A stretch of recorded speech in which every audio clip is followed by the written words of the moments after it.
Indra Kristianto buka suara soal beberapa pernyataan Sinta Bachir yang dinilai merugikan dirinya. Indra memastikan sama sekali tak pernah meneror Sinta Bachir. Terakhir saya bertemu Sinta itu 30 Juli 2023 kemarin. Saya tidak ada sama sekali meneror. Tidak ada pemaksaan juga seperti berteriak, dobrak pagar, kata Indra dalam konferensi pers di kawasan Senopati, Jakarta Selatan, Selasa 8 Agustus 2023. Kuasa hukum Indra, Syarif Hidayatullah Nasution, mempertanyakan seperti apa teror yang dimaksud oleh Sinta Bachir. Ada CCTV di rumah buat bukti, artinya tidak ada teror ya. Hal yang kemudian tidak bisa diterima adalah Mas Indra bisa dipidana dalam hal ini. Pasal apa yang bisa menjerat Mas Indra karena dia menghubungi istrinya? Jelas Syarif.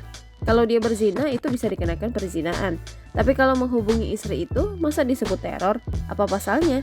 Selama Mbak Sinta masih sebagai istri, lanjut Syarif. Syarif juga menanggapi somasi yang dikirimkan oleh pihak Sinta kepada Indra.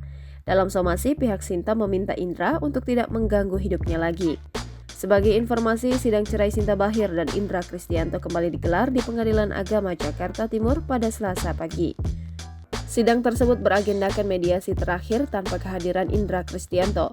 Indra hanya diwakilkan oleh kuasa hukumnya Syarif Hidayatullah Nasution.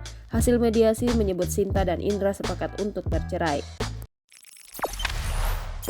Jangan lupa subscribe, share, komen, dan like ya!